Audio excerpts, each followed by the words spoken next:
નમસ્કાર વિદ્યાર્થી મિત્રો, સંસ્કૃતમ યુટ્યુબ ચેનલમાં આપ સૌનું સ્વાગત છે.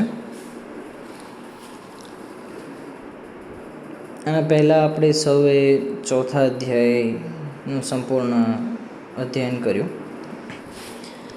હવે આપણે પાંચમા અધ્યાયની શરૂઆત કરીશું. વૈદિકીય સુભાષિત સાહિત્યમ ગ્રંથ કે જેના પાંચમા અધ્યાયની અંદર સામાન્યતઃ આપણા શરીરના જે વાત, પિત્ત અને કફ આદિ જે દોષો છે, સાથે જ સ્વાસ્થ્ય કોને કહેવું, સ્વાસ્થ્યનું લક્ષણ શું છે, સ્વસ્થતાનું લક્ષણ શું છે, એના વિશેની વાત કરેલી છે. તો શરૂઆત કરીશું. પહેલો શ્લોક છે શીતોષ્ણે ચૈવ વાયુશ્ચ ત્રયશારીરજા ગુણાઃ તેષાં ગુણાનાં સામ્યં યત તદાહુઃ સ્વાસ્થ્યલક્ષણમ. મહાભારતમાંથી આ શ્લોક લેવામાં આવ્યો છે અને મહાભારતમાં એવું કહેવા માગે છે કે શીત, ઉષ્ણ અને વાયુ, કે વાત, પિત્ત અને કફ. ઉષ્ણ એટલે કે પિત્ત પ્રકૃતિ, શીત મતલબ વાત પ્રકૃતિ, કફ પ્રકૃતિ, અને વાયુ એટલે વાત પ્રકૃતિ.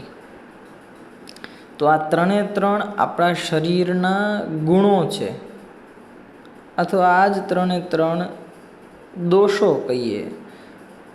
તો જ્યારે આપણા આ ત્રણે ત્રણ શરીરના ગુણો કે દોષો કે સપ્ત ધાતુઓ, આ બધા શરીરના જે ગુણો છે એની સામ્યમ એટલે કે સામ્યાવસ્થા, સમાનાવસ્થા જ્યારે થાય, તત આહુહુ તેને કહેવામાં આવે છે શું?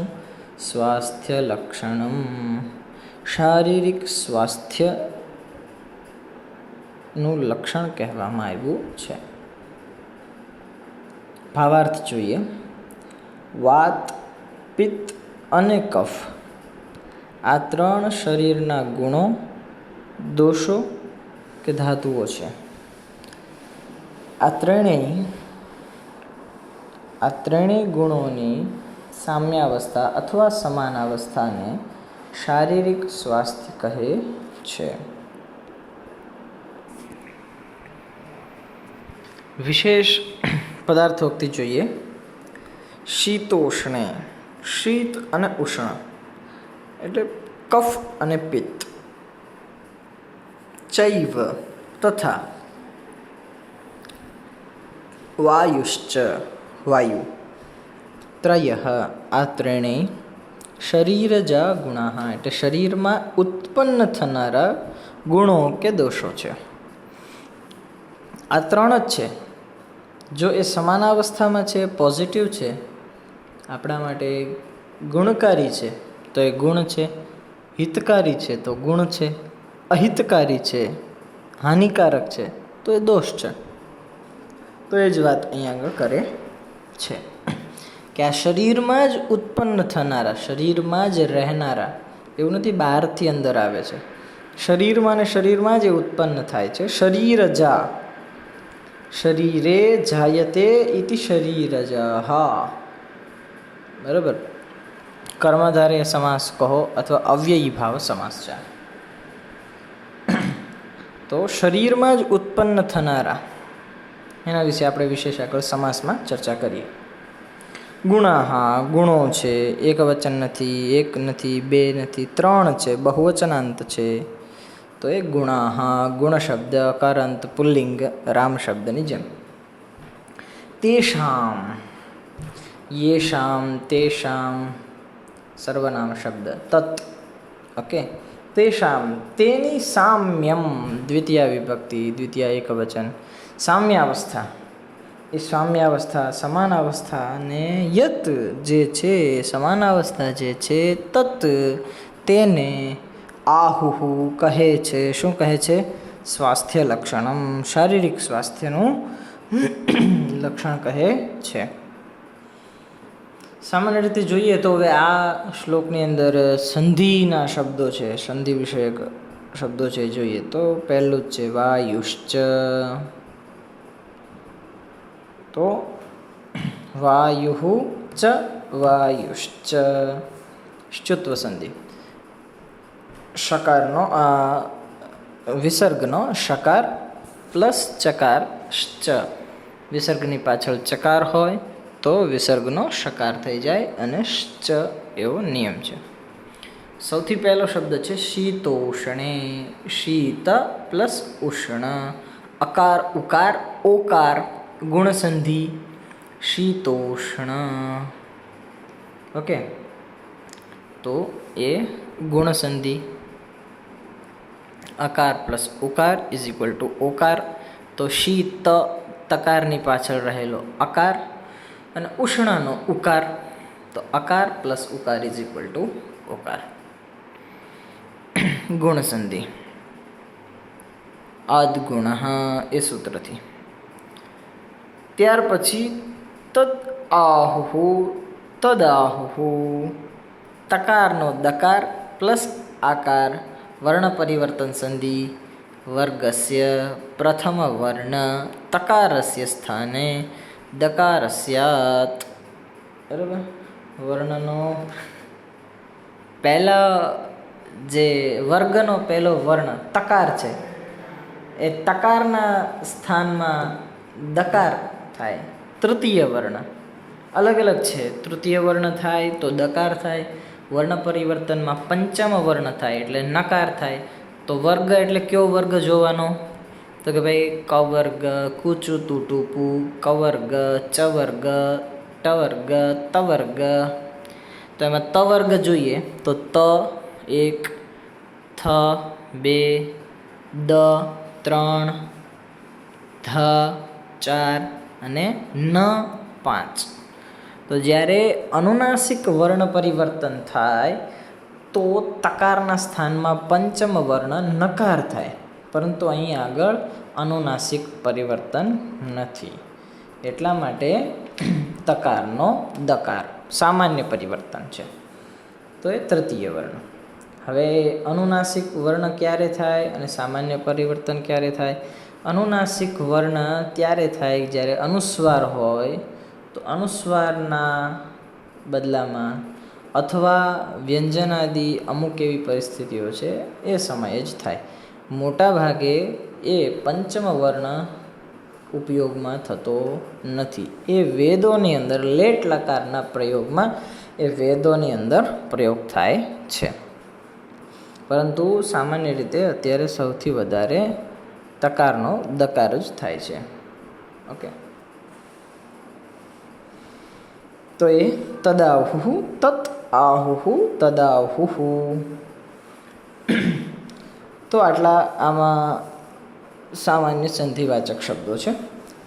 સમાસ જોઈએ તો સમાસની અંદર મેં પહેલાં વાત કરી કે એક સમાસ છે. તો એ સામાસિક પદ એવું છે કે શારીરજઃ. જો પંકજ અર્થાત કમળ, તો એ પંકજ છે એવું કમળનું નામ પંકજ શા માટે પડ્યું? તો કે પંક અર્થાત કાદવ, જ મતલબ કાદવની અંદર જે ઉત્પન્ન થાય છે, પેદા થાય છે, જન્મે છે, તે ઉગે છે, તે પંકે જાયતે ઇતિ પંકજ. તો શરીરજ શરીરજ. તો પંકજ એટલે કમળ એક છે, તો પંકજ. હવે ઈનું ઈજ અહીંયા આગળ 3 ગુણો છે, બહુવચનાંત છે, એટલે શરીરજા. શરીરે જાયંતે, અહીં પણ બહુવચન થશે. સામે પંકજની અંદર શું છે? પંકે જાયતે. બરાબર, તે એતે અંતે શરીરે જાયતે. તો એક જ કોઈ પણ દોષ કે ગુણ હોય તો શરીરે જાયતે. અહીં 3 છે, બરાબર, તો એ થશે શરીરે જાયંતે ઇતિ શરીરજાહ. શરીરમાં જે ઉત્પન્ન થાય છે તે શરીરજાહ. ઓકે, તો આ શ્લોકમાં સ્વાસ્થ્યનું લક્ષણ કીધું, શારીરિક સ્વાસ્થ્યનું લક્ષણ. ઓકે, સ્વાસ્થ્યનું પણ ખરું, સ્વાસ્થ્યનું તો ખરું જ, પણ શારીરિક સ્વાસ્થ્યનું લક્ષણ. હવે આપણે બીજો શ્લોક જોઈએ. સત્વમ રજસ્તમ ઇતિ માનસાસ્યુસ્ત્રયો ગુણાઃ તેષાં ગુણાનાં સામ્યમ યત તદાહુ સ્વાસ્થ્યલક્ષણમ. આ શ્લોકની અંદર માનસિક સ્વાસ્થ્યનું લક્ષણ કીધું. શારીરિક તો બધા સ્વસ્થ હોય, માનસિક સ્વસ્થ કોને ગણવું? કે મનથી કોણ સ્વસ્થ છે, તંદુરસ્ત છે, બહુ જ શાંતિથી પોતાનું આનંદથી પોતાનું જીવન જીવી રહ્યો છે. તો માનસિક શાંતિ, માનસિક સ્વસ્થતા, મજબૂત તંદુરસ્તી કોનામાં છે? તો કહે છે કે સત્વમ રજસ્તમ ઇતિ. સત્વ, રજ અને રજસ અને તમસ, આ ત્રણ માનસાહા એટલે માનસ એટલે કે મન, એના ગુણો છે કે દોષો છે. ગુણકારી છે જ્યારે હિતકારી છે ત્યારે ગુણો છે, અહિતકારી હોય ત્યારે દોષો છે તો આના જ. ઓકે, છે તો આના આ જ, પરંતુ એ જ્યારે હિતકારી છે ત્યારે એ ગુણો છે, અહિતકારી છે, હાનિકારક છે ત્યારે દોષો છે. ત્રયોઃ ગુણાઃ, ત્રણ ગુણો જે છે તે તેષાં ગુણાનાં સામ્યમ યત તદાહુ સ્વાસ્થ્ય લક્ષણમ. તેષાં, આ બધા ગુણાનામ, ગુણોનું સામ્યમ, સામ્યાવસ્થા, સમાનાવસ્થા છે તેને તદ આહુ, તેને સ્વાસ્થ્ય લક્ષણ કહેવાય છે. ઓકે, એવું કહેવામાં આવ્યું છે. ભાવાર્થ જોઈએ. સત્વ, રજસ અને તમસ આ ત્રણ મનના ગુણો કે દોષો છે, અને આ ત્રણેય ગુણોની સામ્યાવસ્થાને માનસિક સ્વાસ્થ્ય કહે છે. પદાર્થોક્તિ જોઈએ. સત્વમ અર્થાત સત્વગુણ, રજસ અર્થાત રજોગુણ, તમસ અથવા તમોગુણ. હવે અહીંયા આગળ રજઃ તમઃ એવું પણ કરી શકીએ. રજોગુણ, તમોગુણ અથવા અર્થાત એમાં રજઃ તમઃ એમ પણ વિભક્તિ પ્રયોગ થઈ શકે. માનસાહ, મનના, સ્યુઃ છે, ગુણાહ શું છે તો કે ગુણો છે અથવા દોષો છે. તેષામ, તે ગુણાનામ, તે ગુણોની સામ્યમ, સામ્યાવસ્થાને સ્વાસ્થ્ય લક્ષણમ આહુ. તો કેવું સ્વાસ્થ્ય? તો કે માનસિક સ્વાસ્થ્ય લક્ષણ કહે છે. એટલે કે માનસિક સ્વસ્થતાનું લક્ષણ કહેવામાં આવ્યું છે. આ બંને શ્લોકો મોસ્ટ આઈએમપી છે, પૂછાઈ શકે છે. એટલે વ્યવસ્થિત ધ્યાન દઈ, નોટ ડાઉન કરી અને લર્ન કરી લેજો, સમજી લેજો. અહીં સંધિયુક્ત પદ જોઈએ તો એક જ છે, સ્યુસ્ત્રયઃ. રજસ તમઃ, એમાં સકાર અડધો છે, રજસ તમસ ઇતિ, એટલે રજસ તમઃ છે. પરંતુ સ્યુઃત્રયઃ, સ્યુસ્ત્રયઃ, માનસાહ સ્યુસ્ત્રયો ગુણાઃ. તો એમાં સ્યુઃત્રયઃ, સ્યુસ્ત્રયઃ શ્ચુત્વ સંધિ, વિસર્ગનો સકાર અને ત્રકાર સ્ત્ર, તો એ શ્ચુત્વ સંધિ છે અહીંયા આગળ. ત્રીજો શ્લોક જોઈએ. સમદોષ સમાગ્નિશ્ચ સમધાતુ મલક્રિયઃ પ્રસન્નાત્મેન્દ્રિયમનાઃ સ્વસ્થ ઇત્યભિધીયતે. આ પણ આઈએમપી છે. અહીં સામાન્ય રીતે સ્વસ્થતા કોને કહેવી? આંતરિક સ્વસ્થતા અને બાહ્ય સ્વસ્થતા, આ બંને સ્વસ્થતા કોને કહેવી? તો સુશ્રુત ઋષિ સુશ્રુત સંહિતામાં કહે છે કે જેના શરીરમાં સત્વાદી ગુણો તથા વાતાદી દોષો, જઠર તથા કાયની અગ્નિ, રસાદી સપ્ત ધાતુ, પુરુષાદી મળ, આ તમામની પ્રક્રિયાઓ સમાન એટલે કે વ્યવસ્થિત રીતે હોય અને આત્મા, ઇન્દ્રિયો તથા મન પ્રસન્ન હોય તેને સ્વાસ્થ્ય એટલે સ્વસ્થ કહે છે. તે વ્યક્તિ જે છે એ આંતરિક અને બાહ્ય બંને રીતે સ્વસ્થ હોય છે. સમદોષ સમાગ્નિશ્ચ સમધાતુ મલક્રિય. સ્પષ્ટ કીધું કે દોષો 3 જે છે, સત્વાદી બધા ગુણો છે, દોષો છે, સત્વાદી ગુણો અને વાતાદી જે દોષો છે, વાત પિત્ત કફ આદિ, એ બધા સમાન હોય. સમાગ્નિશ્ચ તો કઈ અગ્નિ? તો કે ભાઈ જઠર અને કાય શરીરની અગ્નિ એ બંને એ પણ સમાન હોય. સમધાતુ રસાદી સપ્ત જે ધાતુ છે એ સમાન હોય. પુરુષાદી મળ છે એની જે પ્રક્રિયા છે એ પણ વ્યવસ્થિત રીતે ચાલતી હોય. અને પ્રસન્ન આત્મેન્દ્રિય મના પ્રસન્ન, આત્મા, ઇન્દ્રિય અને મન આ 3 પ્રસન્ન હોય તેને તેવા વ્યક્તિને સ્વસ્થ ગણવો અથવા તેવા વ્યક્તિનું સ્વાસ્થ્ય સ્વસ્થ છે તેવું સમજવું, માનવું. ઓકે, ચલો પદાર્થોક્તિ જોઈએ. સમદોષ એટલે દોષો સમાન હોય. સમાગ્નિ જઠરાગ્નિ તથા કાયાગ્નિ પણ સમાન હોય. સમધાતુ એટલે કે રસાદી સપ્ત ધાતુ સમાન હોય.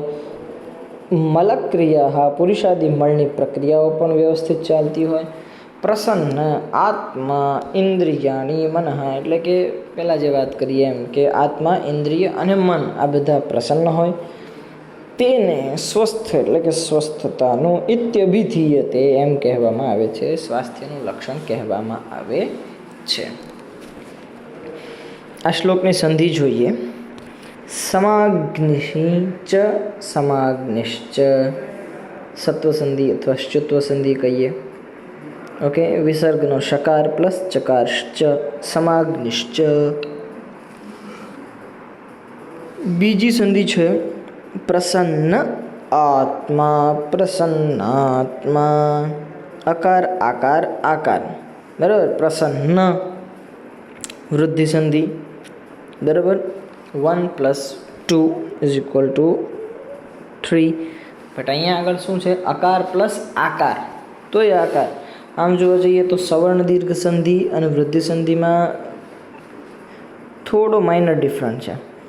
અહીંયા આગળ વૃદ્ધિ સંધિની અંદર શું છે? માત્ર ને માત્ર અકાર પ્લસ આકાર, તો એ આકાર જ રહેશે, કારણ કે આકાર એ અકારથી વૃદ્ધ છે એટલા માટે વૃદ્ધિ સંધિ. તો પ્રસન્નાત્મા પ્રસન્ન આત્મા પ્રસન્નાત્મા અકાર પ્લસ આકાર = આકાર જ રહેશે વૃદ્ધિ સંધિ. પ્રસન્નાત્મા પ્લસ ઇન્દ્રિય, અહીંયા આગળ ગુણ સંધિ છે. પ્રસન્નાત્મેન્દ્રિય આકાર પ્લસ ઈકાર, અકાર ઇકાર એકાર, આકાર ઇકાર એકાર. ઓકે, તો અહીં ગુણ સંધિ છે. આદ્ગુણ, તો એ એકાર થઈ જશે અહીં આગળ આકારનો. તો પ્રસન્નાત્મેન્દ્રિય, પ્રસન્નાત્મા હતું તો એ માકારનું મેકાર થઈ ગયું, પ્રસન્નાત્મેન્દ્રિય. હવે ઇત્યભિધીયતે. ઓકે, હવે ઇત્યભિધીયતે જે છે એ ઇત્યભિધીયતેની વાત અહીંયા આગળ કરીએ છીએ. અહીંયા આગળ એક વિશિષ્ટ સંધિ યણ સંધિ છે. વ્યંજન સંધિ અંતર્ગત યણ સંધિ. તો યણ સંધિમાં શું થશે? ય વ ર લ એના સ્થાનમાં ક્રમશઃ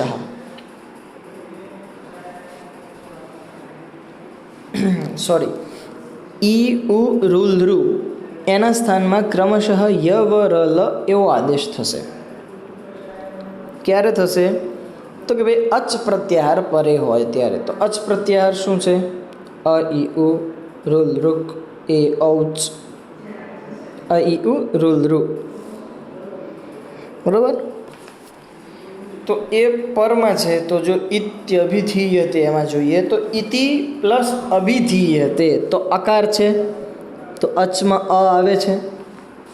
તો આગળ જે ઈકાર છે ઇતિમાં, ઇતિ પ્લસ અભિધીયતે, એમાં ઇતિમાં રહેલો ઈકાર, એ ઈકારના સ્થાનમાં યકાર એવો આદેશ થશે, એટલે ઇત્યભિધીયતે. યકાર આવી ગયો ત્ય, યણ સંધિ છે. ઓકે.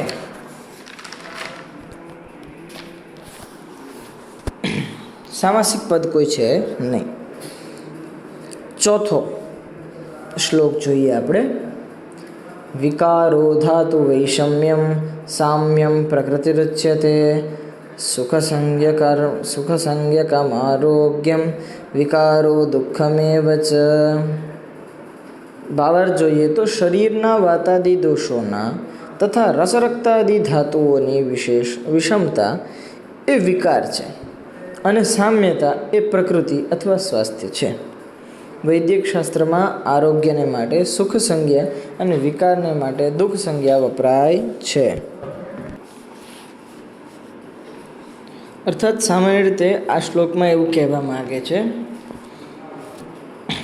કે ધાતુઓની વિષમતા છે એ વિકાર છે, અને શરીરના જે વાતાદિ દોષો છે તથા રસરક્તાદિ જે ધાતુઓ છે એની સામ્યતા છે, એને પ્રકૃતિ કહે છે.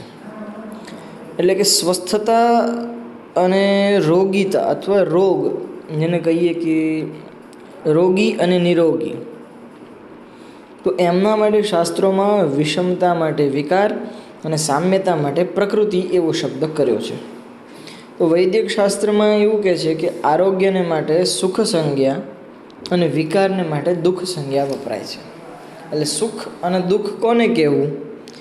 તો કે જે વિકારો ધાતુ વૈષમ્યમ સામ્યમ પ્રકૃતિરુચ્યતે સુખ સંજ્ઞકમ આરોગ્યમ વિકારો દુઃખમેવ છે. તો સુખ અને દુઃખ કોને કહેવું? તો કે ભાઈ જે સ્વસ્થ છે, જે સામ્ય અવસ્થા, જેની પ્રકૃતિ સમાન છે, બધા જ દોષો રસરક્તાદિ ધાતુઓ આ બધા જ સમાન છે, હિતકારી છે, ગુણકારી છે, તો એ સુખ છે. અને એમાંથી કોઈ વિકારી છે અથવા જે દુઃખકારી છે અથવા જેના વિકારથી વ્યવસ્થિત નથી, અવ્યવસ્થિત છે, સામ્ય નથી, અસમાન છે, અસામ્ય છે, તો એને દુઃખ સંજ્ઞા કહેવામાં આવે છે. તો આરોગ્ય શાસ્ત્રની અંદર સુખ અને દુઃખની સંજ્ઞા કોને કેવી એના વિશેની ચર્ચા આ શ્લોકમાં છે. હવે 5મો શ્લોક જોઈશું. પ્રશ્નના માધ્યમથી શંકરાચાર્યજી આરોગ્ય એટલે કે સ્વસ્થતા એનું મહત્વ સમજાવે છે કે શ્રેષ્ઠ વસ્તુ શું છે. તો શંકરાચાર્યજી પ્રશ્નમાં પૂછે છે, કિમ ભાગ્યમ દેહવતામારોગ્યમ કફ ફલી કૃષિકૃત કસ્ય ન પાપમ જપતઃ કહ પૂર્ણો યફ પ્રજાવાન સ્યાત. બહુ સરસ વાત કરી. સમસ્ત માનવ સમુદાયની આ જે વાત છે કે મનુષ્યના માટે ભાગ્ય શું છે. કિમ ભાગ્યમ, તો કે છે કે આરોગ્ય. ધન ધાન્યથી સંપન્ન કોણ છે? બીજો પ્રશ્ન. કહ ફલી, પહેલો પ્રશ્ન હતો કિમ ભાગ્યમ, ભાગ્ય શું છે. ભાગ્ય મતલબ આપણું જેને લક કહીએ અથવા આપણું અદૃષ્ટ કહીએ, એ કે જે આપણને દૈવ એટલે કે ભગવાનની કૃપાથી આપણને મળે છે તે. તો એ ભાગ્ય કોનું શું છે? તો કે ભાઈ આરોગ્યમ એટલે કે સ્વસ્થતા. દેહવતામ આરોગ્યમ ભાગ્યમ. દેહવતામ એટલે આ દેહ ધારણ કરનારા મનુષ્યોની વાત કરી રહ્યા છે. તો એ મનુષ્યનું ભાગ્ય શું છે? તો કે આરોગ્યમ, સ્વસ્થતા. કહ ફલી, કોણ ધન ધાન્યથી સંપન્ન હોય છે? તો કે કૃષિકૃત, ખેતી કરનાર ખેડૂત. બરાબર, એ ધન ધાન્યથી સંપન્ન હોય, કારણ કે ધાન્ય એના ખેતરમાં ઉગે અને એ ધાન્ય વેચે એટલે એ ધનવાન થાય. અત્યારે થોડુંક અલગ છે, પણ હવે બધું થઈ જશે વ્યવસ્થિત. કસ્ય ન પાપમ, એવો કયો મનુષ્ય છે જેને ક્યારેય પાપ નથી લાગતું? તો કહે છે કે જપતામ અથવા જપત, સતત જે જપ કરે છે, ભગવાનનું નામ સ્મરણ કરે છે, એવા વ્યક્તિને ક્યારેય પાપ લાગતું નથી.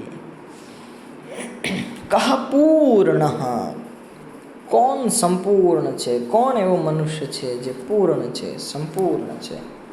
તો કહે છે યહ પ્રજાવાન સ્યાત, જે પરિવારવાળો છે તે. એટલે કે જેના માતા પિતા જીવિત છે,